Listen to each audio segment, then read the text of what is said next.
Are you sick and tired of your wife nagging you? Be sick no more. With new Russian wife, you won't understand what she's saying. Here in Russia, we have a surplus, and we offer high quality wife for you. Very obedient. Women in Russia practically want to be beat. Log on and select from our wide variety of tall blonde Russian wives. And within 7 days you could be enjoying hot borscht in your spotless home. Go to www.russianwifesurplus.com today. A Popko brand.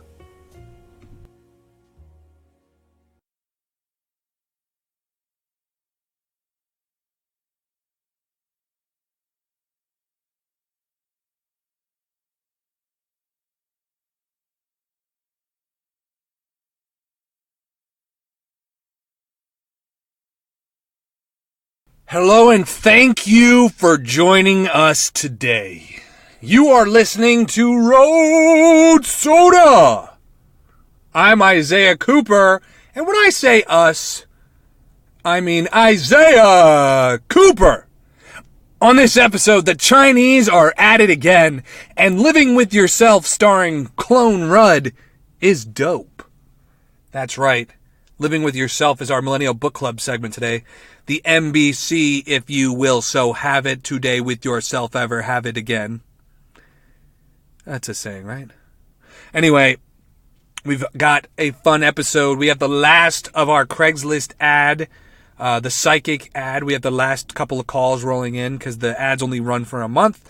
And then we have some awesome news, as you will have it again. Whenever you have it again, it will have it. And of course, we have the Millennial Book Club. We have a dope interview coming up next week. If Jeff and Niller are listening to this episode, I'm going to be interviewing a glass blower. Now, Jeff was a glass blower when I met him on the Appalachian Trail. He was living in, just before he went and hiked the Appalachian Trail, he was working at this company blowing glass, and I don't believe he's done it ever since. But I went to Tampa. Now, we'll probably talk about this, but I take kratom, which is, a lot of people are familiar with what kratom is. And I went up to Tampa to get some, and I happened to go into this guy's shop. It's actually really interesting. I'll tell you, or not really interesting, I guess, but I stumbled into this dude's shop. And I'll tell you more about it when I interview him. But I'm supposed to be interviewing him next week. His name is Mike. You can look him up on Paradigm Shift Glass. It's spelled exactly how Paradigm Shift and Glass are spelled. It's all one word shoved together. Paradigm Shift Glass. And he's on Instagram, and he blows, glass pipes and stuff. He does a lot of really cool work. I'm like, it's really awesome, really good stuff.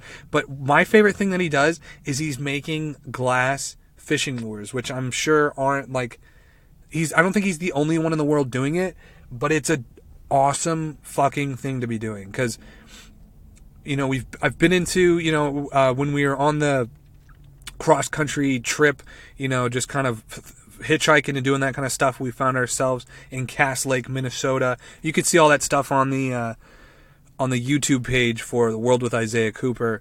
And they were there, the Cabela Walleye fishing tournament, and I met those couple of fishermen. Now, those guys taught me and got me like all zhuzhed up for fishing, and gave me a great respect for the fishermen. And I've heard a lot of, I think since then, there was a Mysterious Universe episode that talked about, it was this really crazy story with fly fishing.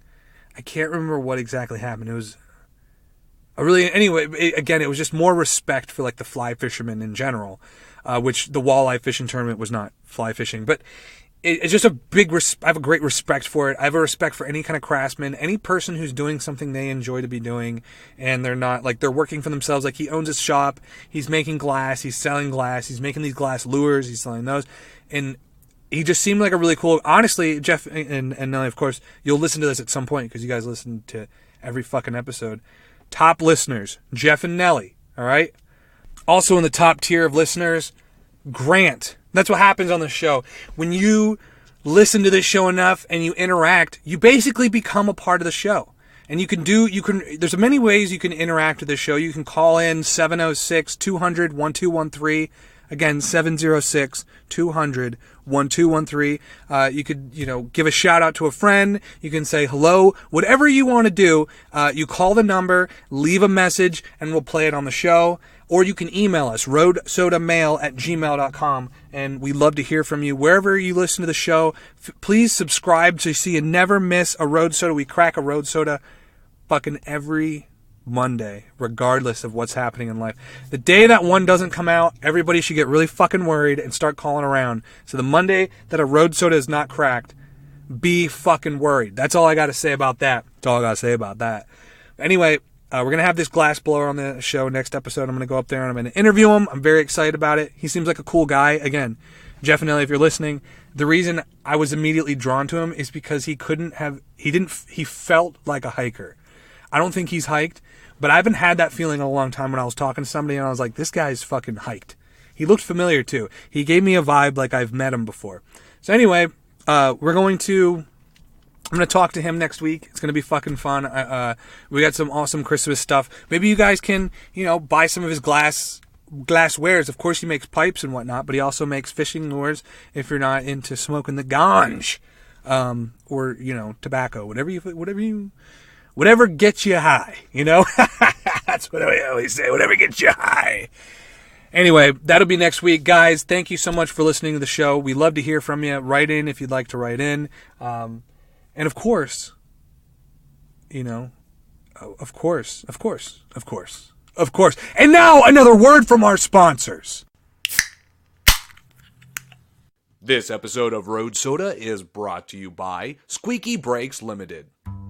Here at Squeaky Brakes Limited, we fix squeaky brakes and squeaky brakes just. Oil change? Take that shit to someone else. Brake squeaking? We've got you covered. Our 2 professionals will analyze the problem, pinpoint the squeak, and apply anti-squeak to de-squeak your wheels. Cars, bikes, tractors, if the wheels are a-squeaking, we are a-fixin'. What about a top-off on your wiper fluid? That's not a squeaky brake, stupid! Here at Squeaky Brakes Limited, we fix squeaky brakes and squeaky brakes just. The only trusted brand in squeaky brakes. Jeff at Only Squeaky Brakes had an affair with my wife. Tires a little flat, not our problem. At Squeaky Brakes Limited, we fix squeaky brakes and squeaky brakes just. Come on down today.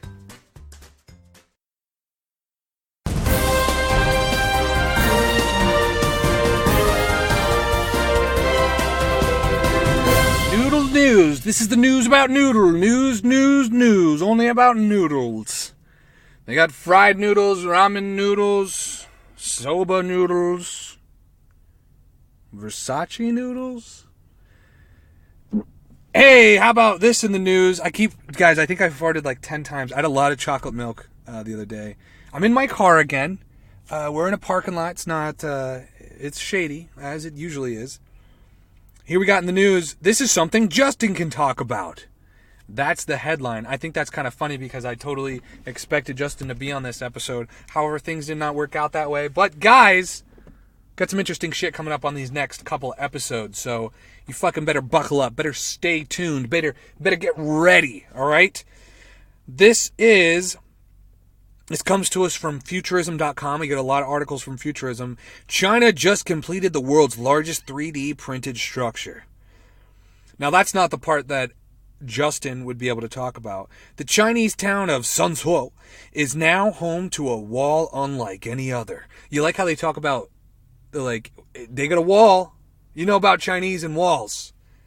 According to a newly published story by 3D Printing Media Network, Chinese construction company Winsun has finished building a 3D printed wall in Suzhou, which at more than 500 meters long.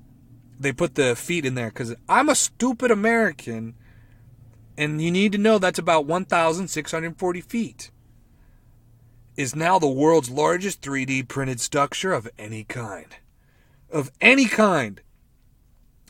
And the reason I said Justin could talk about it, and very interestingly, I'm sure he could. So what we'll do is I'll just kind of read through this article real quick. And it's the wall is a river revetment which is a type of sloping wall designed to protect a shoreline from erosion by absorbing the energy of the water's current. The structure can be vital, preserving foundation laying required traditional music construction of polluted waters. Yeah, it was actually a really awesome thing they did, but the thing that most astonished me was by 3D printing its revetment, though, Winsun was able to follow the natural contour of the Saozhou Creek, according to 3D printing media, which would put far less. So, or what you're saying is, if they didn't 3D print it, they wouldn't be able to follow the natural contour with like construction, like traditional construction. I think essentially all it really did was like print out these pieces, and then they had to go down there and build it anyway. So like, to me, that's like, might as well be printing fucking bricks. And you just go down and it's all 3D printed. Yeah, but it's not like you put a 3D printer in the water and it was just like, and it just slowly over the course of like a year moved down the fucking line and printed. No, it's like it printed off like bricks or pieces that they went and put together.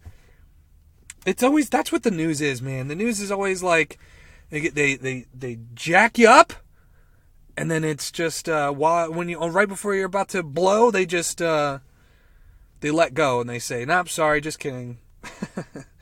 Anyway, but I think it would be cool to talk to Justin about that because he could give insight, being somebody who is a scientist in the preservation, environmental preservation. God, I butcher his title so much, man. I'm sorry, dude. Anyway, on to our next, we got 3 news stories, so we just fucking grow. Let's groove. All right, let's go. This one just says why.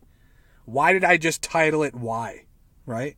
We'll find out. Here we go. This comes to us from newscientist.com. All right? Written by Michael LePage. Cool name, Michael. Exclusive. Oh, first of all, this is not exclusive, all right? I'd say right there, this is not exclusive. You know why?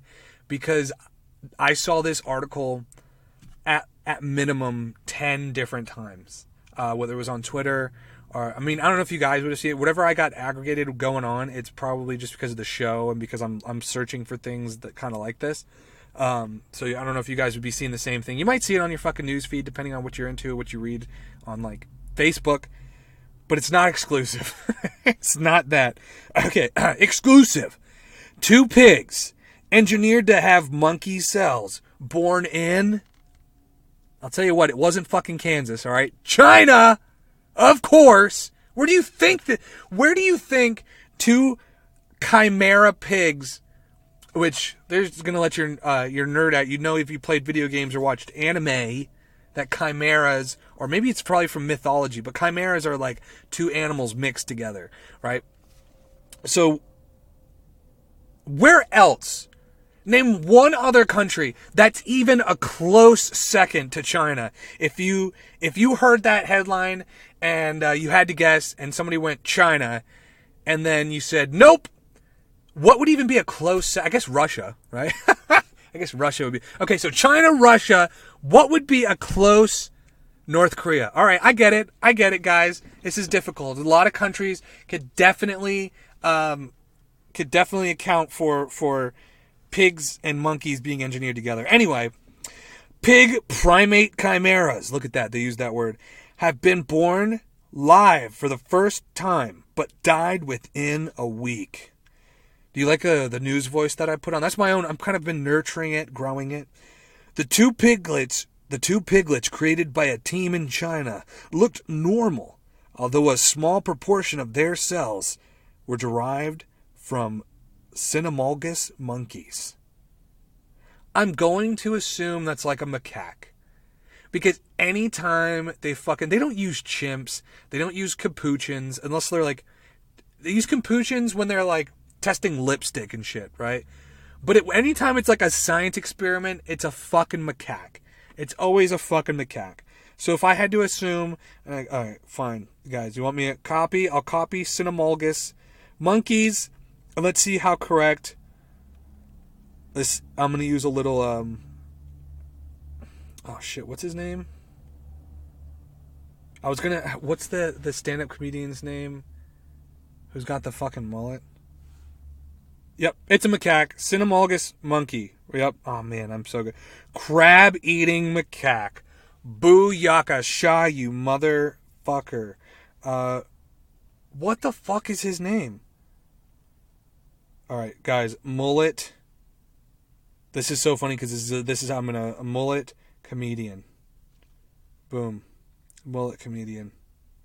It's gonna come up. White Rafi made prime cut. Theo Vaughn. Why could I not fucking remember? If you type in mullet comedian, he is the tippiest top comedian. Theo Vaughn. It's the Wikipedia page for fucking Theo Vaughn. You can't cut it, bro. Not now. Just like Larry the Cable Guy can't ever wear fucking sleeves again, bro. That's you. That is you. Never again can you ever have sleeves. He was on Road Rules. Anyway, so Theo Vaughn, right? I was gonna do a little Theo. Daddy thinks it's a macaque. I was just gonna do it. I'm sorry. We're backpedaling. We're going all over. Anyway, so the Chinese put a. It also sounds like a joke. Okay, so the Chinese put a monkey in a pig. What do you get? A punky? No, you get a MIG. All right, that sounds bad. I gotta think about this for a minute.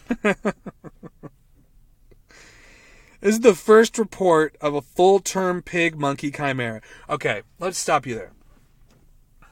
The first report. As in, we've been waiting for it. Like, that's what that verbiage means. This is the first report of it happening. Like, we've all been waiting for it. Finally! Finally! This is the first... Oh, God, but it's not the last! The first report of full-term pig-monkey. Wow! The last pig-monkeys weren't even close to full-term. They made it to, like, second term, and then they just came out like a puddle of goo. These pig monkeys made it all the way to the end. Finally. Says Tang Hai. That's his name. At the State Key Laboratory of Stem Cell and Reproductive Biology in Beijing. The ultimate aim of the work is to grow human organs and animals for transportations. Well, I mean, I guess you're on that course. Well, we put monkey cells into pigs, all right? What? Obviously, the next step is we're going to grow ears out of monkeys. Doesn't it make sense? What happens if I lose my ear? You go to the ear monkey and you take his ear because that's why we got him. The pigs, they got pictures of the pigs. They lived for like 2 weeks. What do you think that pig even thought about? Like, if he thought about anything for a second. It makes me very sad. I guess, did they eat him? I know there's a pork shortage in China. That's why they only lived for 2 weeks. Look, the experiment only needed them to live for 2 weeks. All right, we just wanted to be full term and born. He could have lived to be 10, but guess what? There's a pork shortage. We needed the pig. Man. Wow, hold on real quick. There's a lot to this article. Hai and his colleagues genetically modified cynomolgus monkey cells, growing the culture so they could produce a fluorescent protein called GFP. This enabled the researchers to track the cells and their descendants. They then derived the embryonic stem cells from the modified cells and injected them into the pig embryos 5 days after fertilization. Jesus Christ. Well, boys, here we are. We're playing God. The Chinese are playing God. Is this how the future is going to be? All right, here we go. Next and last news article. And this, all it says was, and the Clever Award goes to... This comes to us from my personal favorite news source, mysuncoast.com.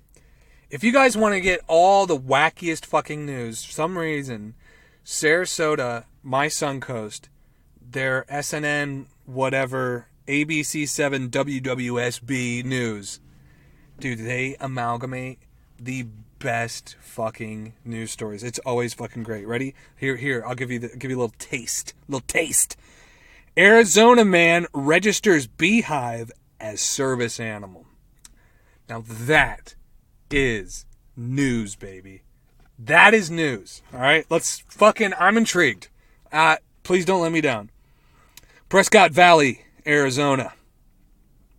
Originally came to us from CNN, KPHO, and KTVK, CNN. An Arizona man said he registered a beehive as a service animal to prove a point. Let's see, what point do you think that could be? I want to prove a point that I can love bees and that bees are able to be tamed.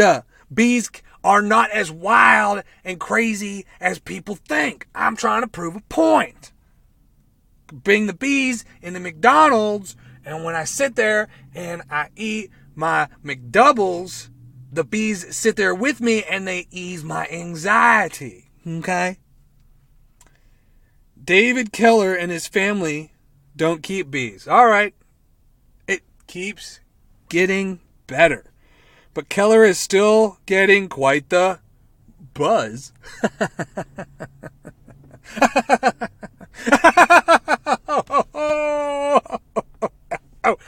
I feel that's not the last pun we're going to see. A lot of people thought it was hilarious, and a lot of people were getting upset, he said. Last month he saw what happened to be a service dog that was misbehaving. What appeared to be a service dog. I could very easily tell that it was not a service animal because it was pulling the owner to the parking lot. Maybe that owner was like having a seizure and the dog's like, I gotta get you to the hospital. Come on, man. How about that? Keller said he went to a website called USAServiceDogRegistration.com and successfully registered a picture of a beehive as a service animal. Well, there's a problem.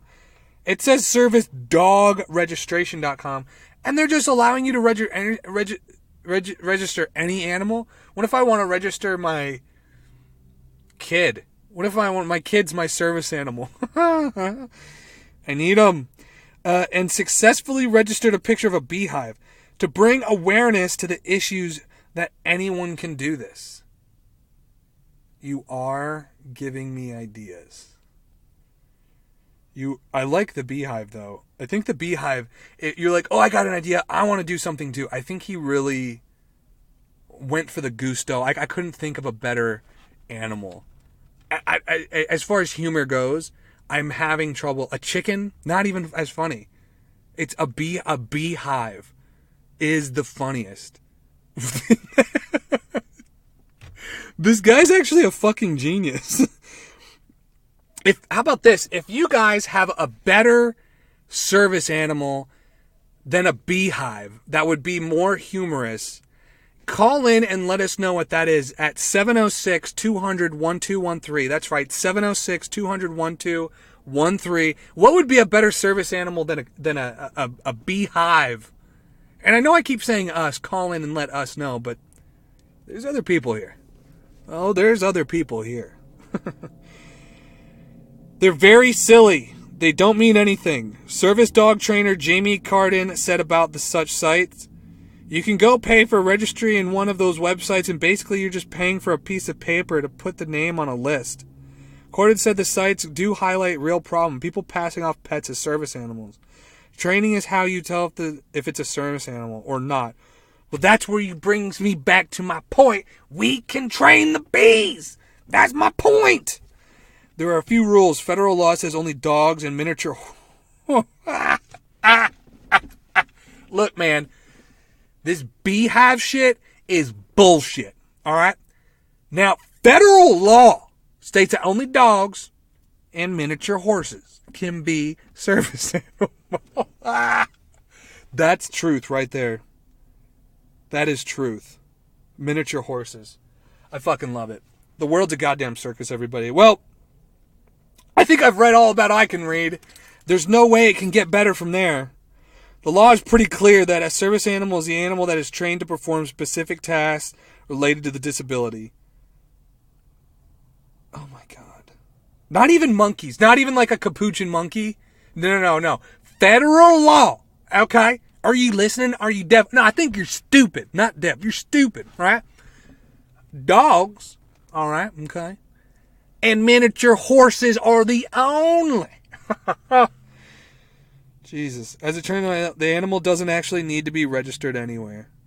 Well, I mean, it kind of does, because I've worked in restaurants where people just try to bring in their fucking animals, like these obnoxious, and there's for no reason, like there's no reason for you to bring your dog, and it's rude as shit, honestly, because other people might be allergic to your pets.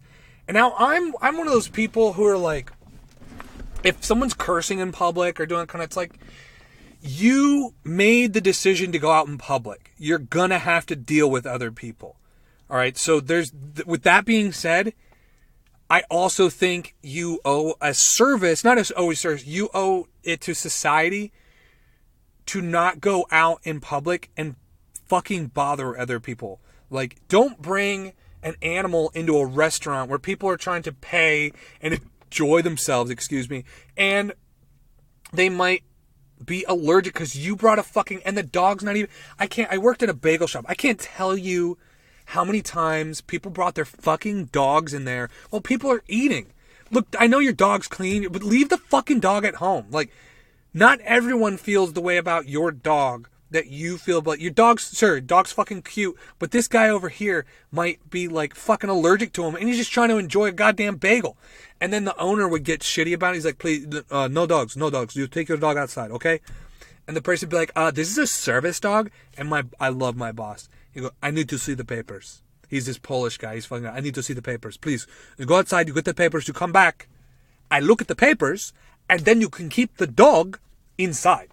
That's how he would explain everything very, like, that's how it's going to work. How it's going to work today is you go outside, get the papers, maybe you have to go all the way home, and then you come back, I see the papers, you can keep the dog inside. Great guy. Great bagel shop, great guy. And it worked. It really worked to ask to see the papers. But that's the thing. These people can just go print up fucking registermydog.com, right? And they pay $10. Now they get a piece of paper. And what the fuck's it even worth? Like, what? If it's anything besides a dog or a miniature horse, you know it's fuck. That's the thing. That's the takeaway from this article. All right, guys. That was a long news section. Thank you. Thank you very much. This episode of Road Soda is brought to you by Shit Salt. What's the worst part of owning a dog? The shit. Some dogs eat their shit, but not all of them. We are here to change that. I have 3 dogs. The Shih Tzu is nasty, and the Pomeranian is my princess. The Schnauzer, that's the one that shits all over the house. That had a major impact on my relationship with the dog. Then we got Shit Salt, and the results are awesome. He still shits everywhere, but now he eats them all. Now he's my favorite. He even has his own spot on the bed. Sprinkle Shit Salt on any existing dog dew in your yard, and our proprietary blend of exotic spices will make that dew virtually irresistible to your dog. Your yard stays clean, your dog stays full, and you save money on pet food. Try it free for 30 days, and at the end of your trial, if you miss scooping shit, we'll give your money back guaranteed. You can even keep that Shit Salt. Shit Salt. Salt that shit. A Popco brand. My name is Craig. I have a list. This is my list. Yeah. Craig's list. Yeah. This is the Craigslist shtick. Now, continuing on with our psychic reading. Guys, I promise this has got to be the last week because these calls are still trickling in. And now I will make a disclaimer right now. I have not listened to, this is the first time I'm listening to any of these, so it might actually be people calling into the show to like say, hey, I listened to Road Soda, thanks a lot. I fucking doubt it. I 100% fucking doubt it, right? But I do know this, that these people are calling in because of the again, I have to do this every single time. So we make posts on Craigslist, and people call in to the show. Now, anyone can call into the show if you're listening. It's 706-200-1213, and leave a message. So we just want people to leave messages. It's been that way for a month because or this has been the post for the past month because Craigslist posts last for a month. But it goes like this. It goes, I've recently discovered after a near-fatal car accident that I have an unusual psychic ability. I do not feel comfortable accepting monetary compensation for this gift, but I need to share it. Please call this number, 706-200-1213, and leave a voicemail with a question you would like me to answer with my gift. Please no texts. I need to hear your voice for my gift to work. Now, of course, with this posting, I put a picture of a nice lady who looks like she could be a psychic. Very nice lady. Looks like she could be a psychic lady. Right? She looks like some lady that would probably be into gems. That's all I'm trying to say. Looks like a lady that would have a salt lamp or two, if you catch my drift. Looks like a lady who might be a real bendy doing a little yoga, if you know what I mean. Anyway, if you know the type of lady I'm talking about. So then people called in. Okay, and these have got to be the last of the Mohicans in here. These are the last calls. We got three. One of them is, so one person left two numbers. Now the number does look familiar. Let me scroll down real quick and see if we've ever seen this person call before. This person's never called before. Nope. All right, so this person's never called before. So let's rev it up right now. I'm turning this up, and let us go. Here we go. It's got to load for a second. And they called twice. I wonder what's going to happen here. I was recording for a second. The actual thing started playing, and then I dropped the phone on the mic, so I had to go back and start it again. All right, here we go. Now let's play it now. All right, so here we go. First call. Hi, I was calling. I saw your post on Craigslist. I had a question for a psychic reading. Yep. It says that I need to leave a voicemail with a question. Yes. I have a situation with this guy that I was talking to for 4 years, and he started to suddenly be mean, and we were supposed to meet, but his approach, he was mean about it. So I told him no, and then he's been mad, and then we kept fighting and told him I didn't want to fight anymore. And then he was like, got more upset and was like, don't ever call me again forever. And I've been texting him since Thanksgiving, and I haven't heard from him back, and I'm wondering when I will hear from him, because I know I will, but I'm wondering when. And if he's going to be nice again, because he was nice he was sweet for like the 4 years that we were talking. I'm sorry to hear about your car accident too. And if you have, I guess just give me a call back. 214-279-2555. His name is Wayne, and my name is Valerie. Mm-hmm. And his birthday is March 31st, 1986, and mine's 12/05/1982. Okay, thank you. Bye. Now, Valerie's done this before. She gave us the entire spread. She knows that. Now, darling, you know I'm going to need a birthday, darling. You know I'm going to need the names, at least the first name, Wayne and Valerie.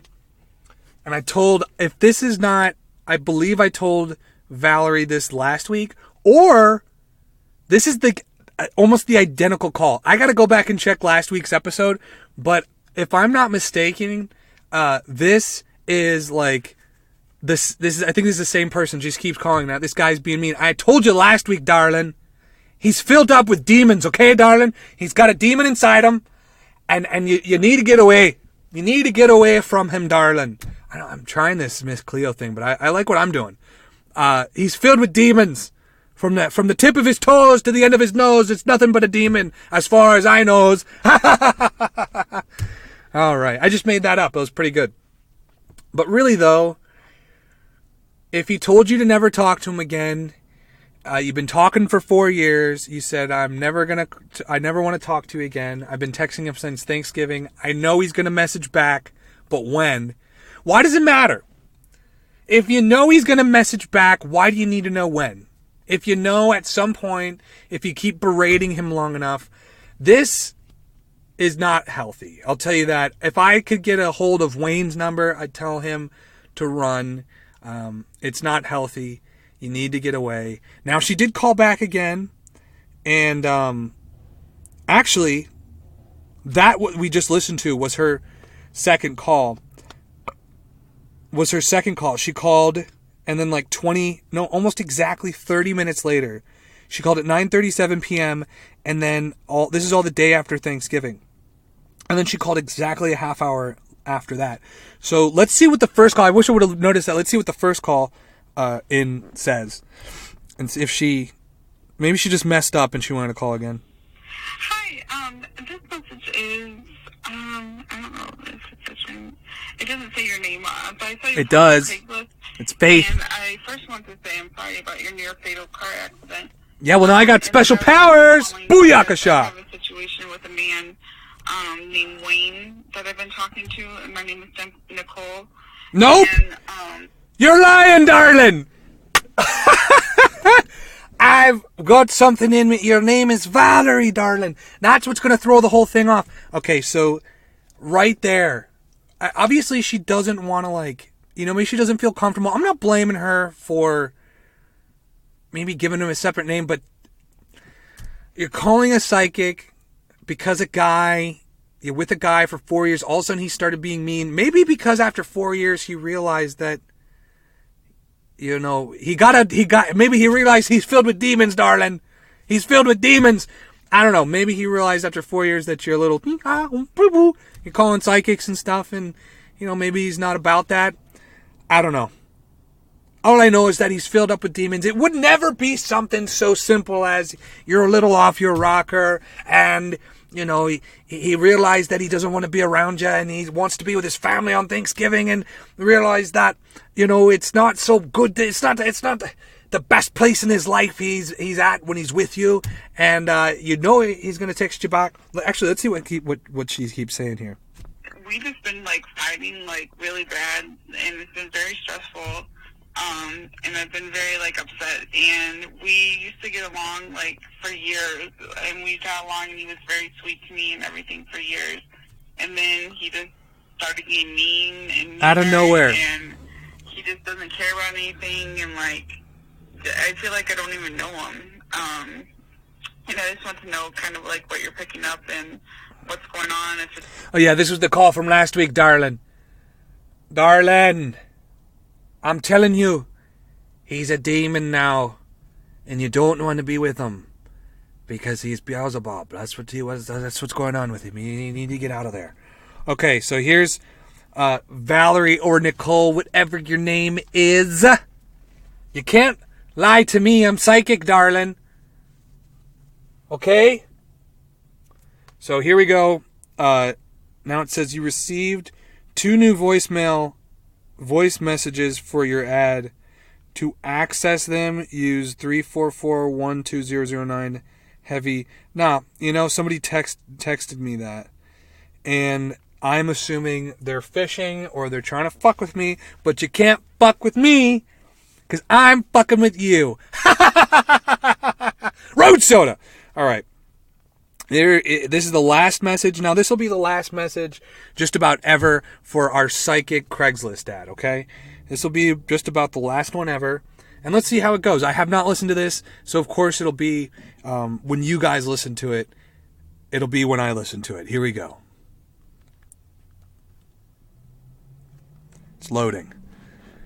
One of these days, someone's going to come up to the car while I'm doing this. Hold on. Hello, I just saw your ad on Craigslist for a free psychic reading, and I just honestly was curious. I've been thinking a lot about my love life lately, and I wanted to know if you had any insight. So yeah, I'm sorry to hear about your accident, and I hope that you are fully recovered now, and that this reaches you well. So, yeah, hope to hear back from you soon, and thank you for offering your services. Have a nice night. Now, these people are so kind. They're so kind to this poor, sorry Faith who had a near fatal car accident. I'm sorry you had a near fatal car accident that gave you that gift. Yeah, I'm totally here to capitalize on that gift. I'm sorry it happened, but not really, because if it didn't happen, I wouldn't be able to get this psychic reading from you. So I'll take that free psychic reading now. Actually, these people are, of course, they're going to be nice, but I think it's funny that the accident is tied to the reason I have this gift, and they're still like, yeah, but about that gift, can you help me? What about my love life? I've been thinking about it. Do you have any insight on that? Be a little more, and it's a little too specific for me, honey. I don't, I can't answer such a specific question. Have a couple words on your love life. How about, let's see, I can assume it's not going well. I can assume, honey, darling, that you don't have any men in your life because you're up late at night calling, these psychics that have almost killed themselves, are almost dead in car accidents, to have special powers now, okay? Darling, the right man is gonna come into your life before you know it. This is not Miss Cleo, it's just a fucking Irish accent. Before you fucking know it, he's gonna come into your life, and it's when you least expect it. Now, it's gonna be before March, okay? I'm gonna leave you with that. This message will get to you. I'm not gonna call you, but I'm gonna let you know it's gonna happen to you before March. It's not gonna be, but first, before this is gonna happen, you got to get outside your comfort zone. What you're doing in life right now, honey, is you're waking up, you're going to school, you're going to work, you're coming home, okay? Because I can tell you're a student. And that's what you're fucking doing. I need you to do something for this to work. You got to join a fucking club. You know that book that you've been writing? You know how you have a couple of chapters of your fucking... You need to join a writing group, darling. Join a fucking writing group and start reading that out loud to other people. And get around other people in your writing group. And this shit's going to happen to you before March. That is straight from the psychic's heart. I could be a psychic. When I say I can be, I am. I am a psychic. Whoever's on the show at this moment. Now, guys, I want to have a Christmassy holiday theme for our next Craigslist ad. And we'll run it till the end of the year. Oh my God, it's almost 2020. We fucking road soda'd all through 2019. You're probably fucking blitzed. Thank you for listening to the Craigslist section. And, And now another word from our sponsors. Hey, Dave, can I talk to you for a minute? What's going on? I was driving to work and I hit a bum. He's dead. I panicked and I put him in the trunk of my car. Now I don't know what to do. That's a no-brainer. Just check into a Motel 9. How is staying in a motel gonna help me? It's not just a motel. It's a Motel 9. They'll close the blinds for you. At Motel 9, discretion is our obsession. With unstable floors and soundproof walls, no one hears a thing. And none of the staff speaks a lick of English. And our unique wide pipe plumbing can handle 10-pound load flushes. You can make anything disappear 10 easy pounds at a time. Like your neighbor's Shih Tzu or a stripper. At Motel 9, you can rest easy. We'll close the blinds for you. Hey, Bill, can I show you something in my trunk? Hourly and nightly rates starting at $25.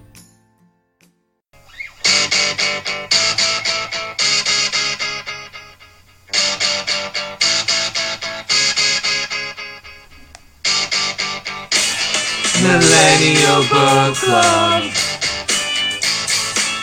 Millennial Book Club. Marlboro Barber Chop. That's right, everybody. The new move. It's the new dance move all the kids are doing. The Marlboro Barber Chop. It's where you take out, you light a cigarette, and then you karate chop your hands real quick. These kids these days with these new dance moves. This is the Millennial Book Club. Woo, Lord! I just burped and then threw up a little bit in my mouth. Now, if that disgusts you, well, I do apologize. This is the Millennial Book Club segment, where we're not reading any books, we're just fucking watching Netflix. Again, I don't know what... I'm always trying to do that accent. I'm just fucking watching... whatever. I'll give it up. I'm sorry. One of these days, guys, one of these days, we watch only Netflix originals. None of this Friends and that kind of shit. Netflix originals, we watch them, give you the true essence, the true review. But it's a book club, which means you guys watch them too, and then we're supposed to be discussing. So if you would like to send your reviews to RoadSodaMail@gmail.com, you could be a part of the conversation. That would be fucking awesome. If only somebody would do that. Also, we've had people do it in the past. But you know what? That's, whatever, man. As long as you guys are listening, that's what is good and groovy. But one of these days, it's going to be all the rage. People are going to want to be a part of this. All right? Because it's a community, a fun community. Okay? We're having fun. Now, this week's Millennial Book Club assignment was Living with Yourself, starring Paul Rudd. Now, we were actually going to do this Millennial Book Club segment I think it was actually 3 weeks ago. Patrick and I did a segment, and in that segment, we did an episode together, and there was a Millennial Book Club segment in there. It was the one with, it was breakfast, lunch, and dinner with, another travel eat 'em up show. It's like those beat 'em up movies, travel eat 'em up show.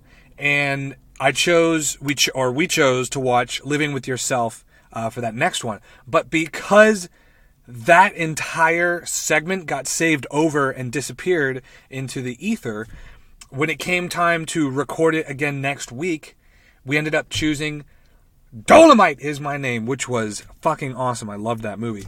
Now, that was a must watch. It was go out and watch it or else, if I remember correctly, which I always do.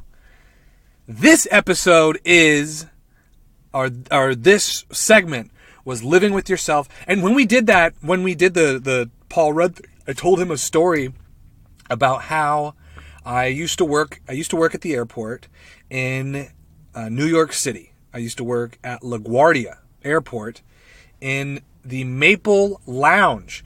So the Maple Lounge they have Air Canada, which is a Canadian Airlines, and I worked in the first class lounge I farted, I wonder if you guys can hear it, for Air Canada, right? It was pretty cool. So people who are flying internationally into wherever Air Canada goes, you show up to the airport early, or maybe your flight is laid over or something like that. You need a place to hang out.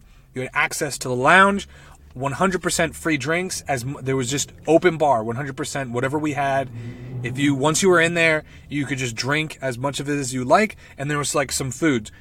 My favorite part about that was that none of the liquor was invoiced at all. So it was just, we'd get liquor in there, and then they would go, "Are we out?" We go, "We out," because there was no way, they weren't ringing it up. There wasn't like okay, this much has been given. It was just all fucking open. So if I was going over to a friend's house and I wanted to bring liquor, I'd be like, "I'll take a bottle of Johnny Walker with me."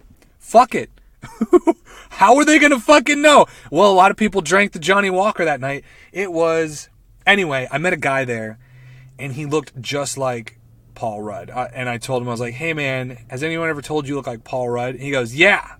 Actually, people call me Tall Rudd." And we went through this entire conversation with Patrick, and Patrick was like, "Oh, fuck that guy. Nobody calls him Tall Rudd."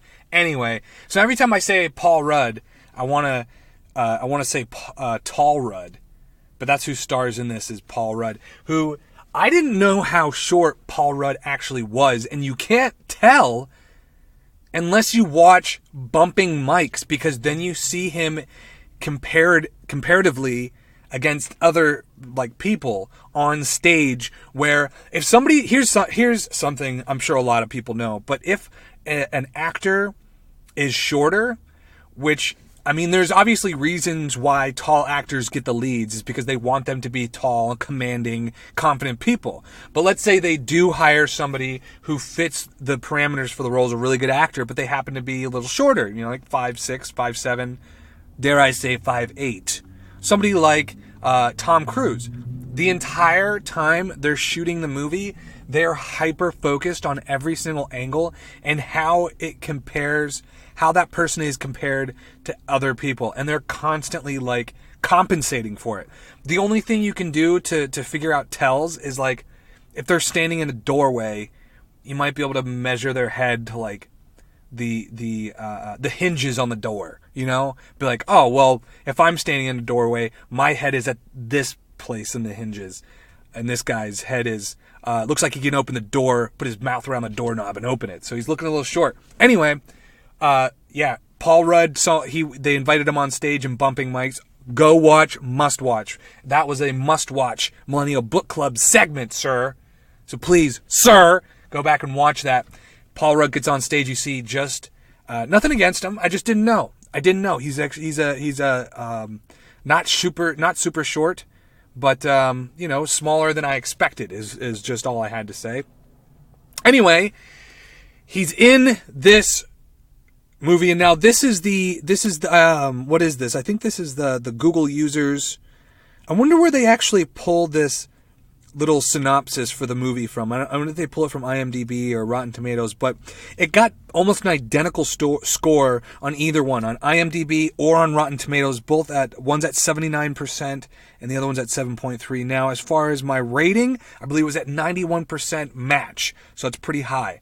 What was your match? Why don't you go ahead and call in to the show, leave a voicemail, and tell us what your match was for Living with Yourself on Netflix. You can call us now at 706-200-1213. Again, that's 706-200-1213. And tell us what your match was. Tell me, how did you match up to Living with Yourself? Anyway, and it says, a man who is burned out on life and love undergoes a mysterious treatment, only to discover he has been replaced by a better version of himself. Now, that does kind of give it away. It's not really a tell. I don't want to say a tell. It's not really a spoiler, because it's kind of like, it's not a spoiler if it's revealed in the first episode. If it's revealed, because this is a TV show, each one of the episodes is about 25 minutes long, as far as I can tell. Right up front, I only watched one episode. The second episode started playing. I made it 11 minutes in. I had to stop because of just being busy with other things. Not because I didn't want to watch it. It's, from so far what I've watched, it's really fucking good. It's very intriguing. It's well shot. Nothing about it is groundbreaking. You're not like, oh my God, I've never seen anything like this in my life. It's just fucking solid. It's solid all the way around. The story is solid. The acting is solid.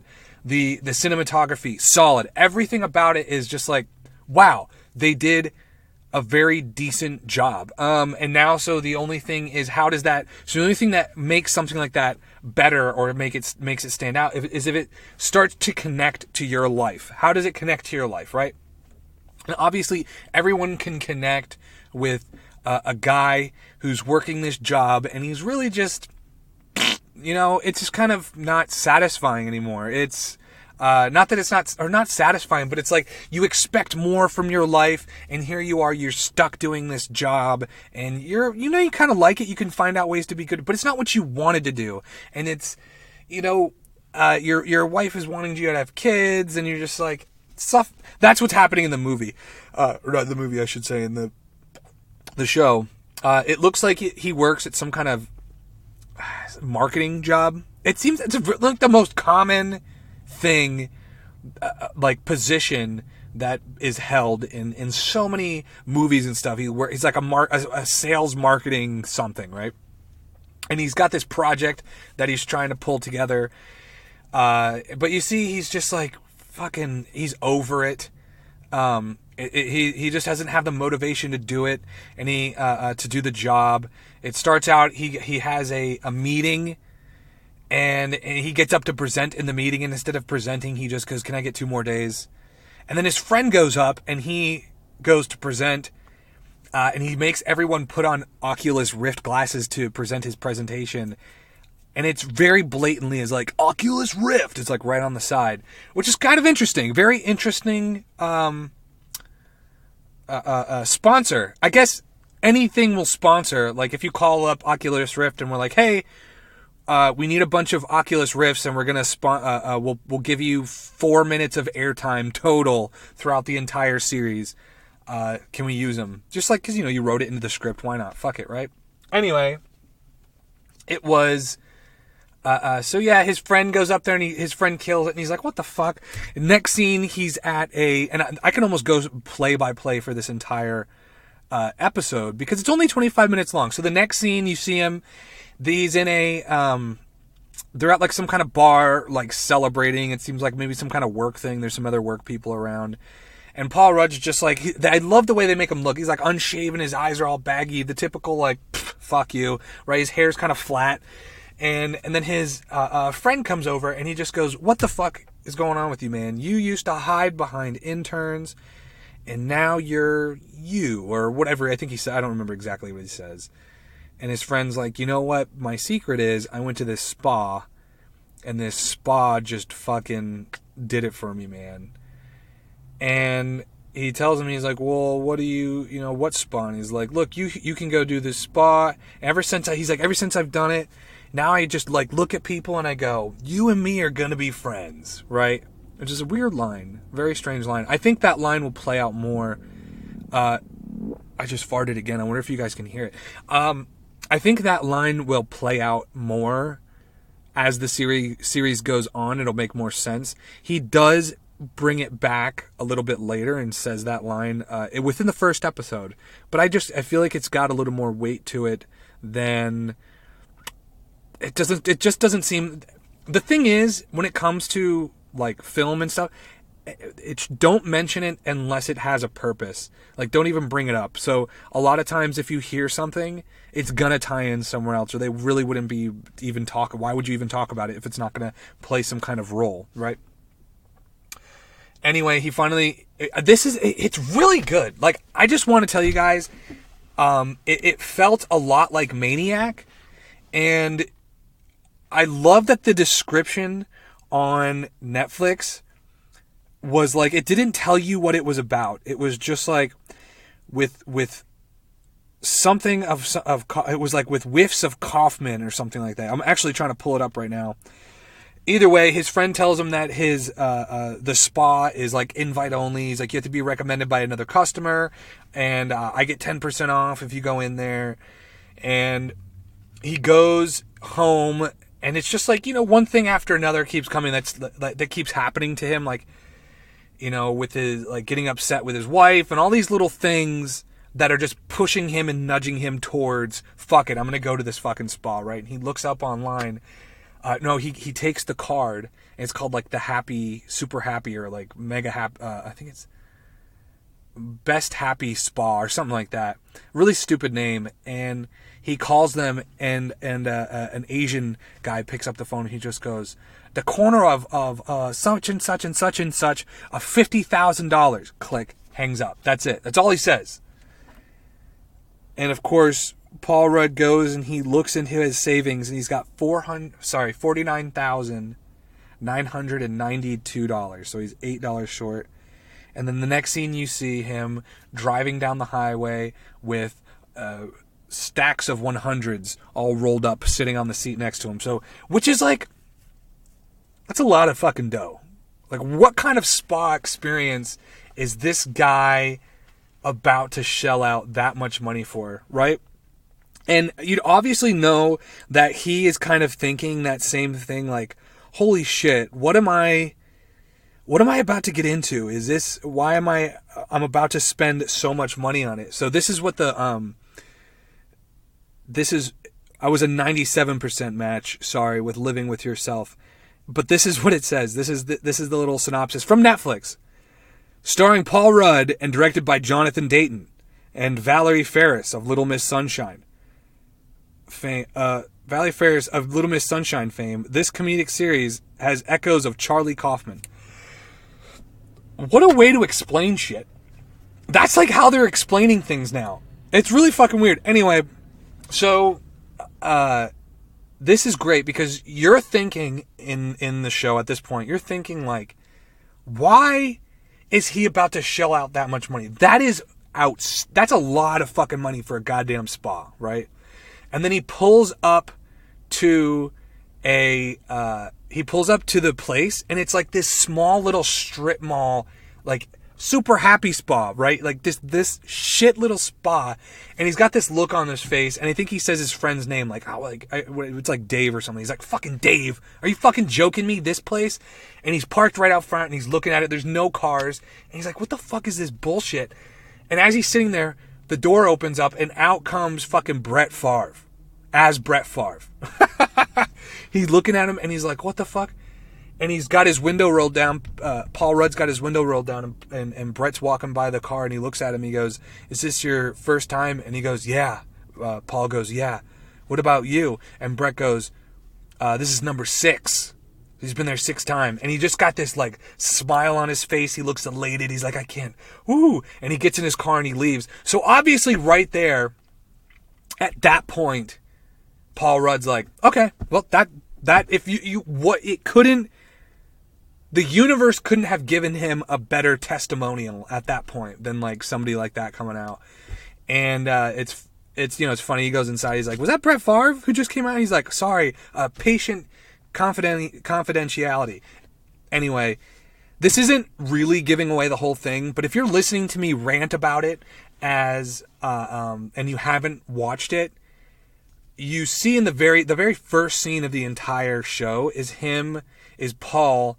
They're in the middle. It's in the middle, like the woods, and he leans up out of a shallow grave, which is outstandingly shallow grave, by the way. There's like mulch on him, and it's like a few inches deep, and he's like in a bag, right? Like he's in like one of those boil in the bag bags, you know, where like you put all your fucking meat in the bag, and then you put it in the oven and you bake and boil or whatever.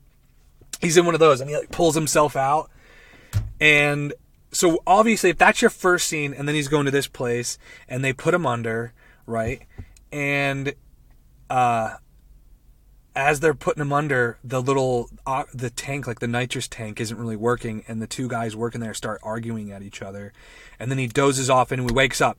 So now when he wakes up, he just wakes up like they went and buried him, and he's in his underwear, he's in a diaper, and he runs out and he leaves. He gets up out of the ground and he runs home, and it takes him about 6 hours to make it home. It's like really late, it's the middle of the night. He goes inside and he hears his wife upstairs with somebody else, and he's like, what the fuck, right? And so somebody comes down the stairs and they get into a little altercation, and it turns out it's bum bum bum bum Paul Rudd fighting Paul Rudd. So now you kind of get a sense of what's going on. They both freak out. They're like, what the fuck? They kind of slowly walk into the garage. They're like, who are you? What happened? He's like, I went to the spa. I passed out. I woke up in a grave. He's like, I woke up. I went to the spa. I woke up. I went to work. And then they were both like, the spa. And then the two of them both together go down to the place, to Happy Spa. And the Happy Spa are like, oh, what the fuck? This isn't supposed to happen. Well, you're a clone. So what they did was they cloned him, and so the episode pretty much ends there, and the second episode begins with the cloned Paul Rudd waking up in the spa, right? And he wakes up in the spa, and so then you see his little point of view, like where he goes home, everything's so fucking great for him. So it's really interesting. I'm really interested to see where it goes from here. Like, first of all, why is the cloned version so much better than the old version? Like, why is he happier? Like, obviously, the cloning isn't, the story isn't based around the cloning. if that makes sense. So if it was based around the cloning, they would have to explain the cloning. Like, why is his memories in Paul, like, why do his memories transfer? All that kind of stuff, which they do mention it, but they don't dwell on it, because that's not, it's a plot device. It's not the thing. It's just like they get cloned. Like, that's, whereas a lot of movies that would be like, or a lot of shows, that would be what it's about, like this cloning thing, where it's really not. He's cloned, and then it's like, what kind of crazy kerfuffles do we get into because he was cloned? And that's the feeling I'm getting from it. And so it seems very fun. It's funny. It's very humorous. It's very well written. I'm very happy with watching it, and I probably will watch the rest of it because I think it's really good. And I think you guys should watch it too. I would definitely put it up there at must watch. So we have 3 levels that we rank in the Millennial Book Club. It's must watch. It's watch it if it's there. That means if your friends are like, hey, you want to watch this? Be like, sure, I'll fucking watch it. And then there's go ride a bike. It's like literally just do anything else. So I would put this one up at must watch. It was really good. And now we choose next week. Guys, next week's show, or next week's Netflix original series that we are watching, it is a series that we are watching for the Millennial Book Club, the MBC, is Daybreak. Matthew Broderick stars in this genre-smashing, fourth-wall-breaking action comedy. That's a bit like Ferris Bueller Goes to Zombieland. Again, the way that they're giving me synopsis, and I guess that's the best way to do it. They get the best response if they're like, it's like this show if it met that show. That's honestly, how do you explain things to your friends? Like, you don't give them a rundown. But anyway, that's the show. It looks really, really interesting. Breaking the fourth wall is all the fucking rage, you know. Deadpool fucking crushed it, and they were like, well, fucking Deadpool's doing it. We gotta do that shit. Which, that's what happens. It's only a matter of time before Netflix has its own, what's it called? Game of Thrones. That's going to be like, it's not going to be just like Game of Thrones, though. It's going to be more like all mashed up with something else. But you know what? I'm fucking digging it, dude. It's good, entertaining television. Guys, if you want to write in with your reviews, either about your living with yourself, or about Daybreak, or about one that we watched forever ago, or if you want to suggest a Netflix original for us to watch, fucking, that would be great. You can do that by emailing RoadSodaMail@gmail.com. And give us your reviews or your suggestions, whatever you want to do. Or you can call us, 706-200-1213. And we love to hear from you. We love when you're a part of the show. Thank you for this Millennial Book Club segmenta!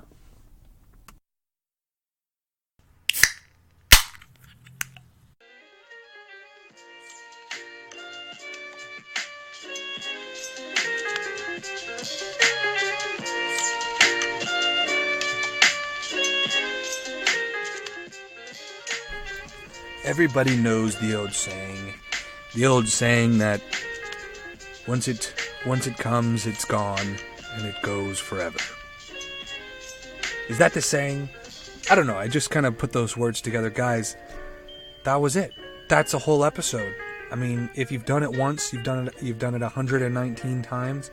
Now, I don't know exactly what the episode count is for you guys, but it's jumped around a bunch. The actual episode count this is episode 119, okay? So whatever it's saying, I think it says like 186. There's a reason for that. I'll explain it at another time. Whatever. Thank you guys for listening to the show. What did you learn today? Let's see. What did we learn? We learned that if somebody is going to combine animals, it's probably China. We also learned that, and you know what's funny is I didn't mention this in the Millennial Book Club segment. I don't know if this is racist or not, but the guys in Living with Yourself, when he goes to the happy spa that clone him, they're Chinese, or at least I don't know. I can't. Is it racist for me to call them just Chinese? I'm pretty sure they're Chinese. I don't think they're like Vietnamese. And I don't think they would do that, make them Vietnamese. I think they would make them Chinese. Or Russian, you know? They could have been Russian and then not been, like, oh, this is racist. I don't know. I don't think it's racist. Maybe, am I making it racist? Anyway, guys, you can, how about you call into the show and you let us tell me what you learned. What did you learn today? And also, as of like this next episode, this should be hopefully the last episode for a very long time that's solo. That's what I'm hoping. I'm hoping that this is the last episode for quite some time that's solo, because I know you listen to a podcast, you don't just want to hear Isaiah Cooper ranting for an hour and a half. And if you do, that's fucking awesome. And I hope that I'm energetic enough and entertaining enough to carry the podcast for the hour and 50 minutes. Or I don't think it's an hour and 50 minutes. I think this one's like almost an hour exactly. But if you do, that's fucking awesome. But I know it's always better when I have somebody else here, especially Patrick and Justin. And, we have our old time friend Greg. And maybe we'll see Greg back. And maybe what we're going to do, I'm thinking about it almost not a restructure of the show, but just how the guests are operated and how co-hosts are operated. I think that's going to be something that's really fun in the future. So, guys, we're rolling into the new year.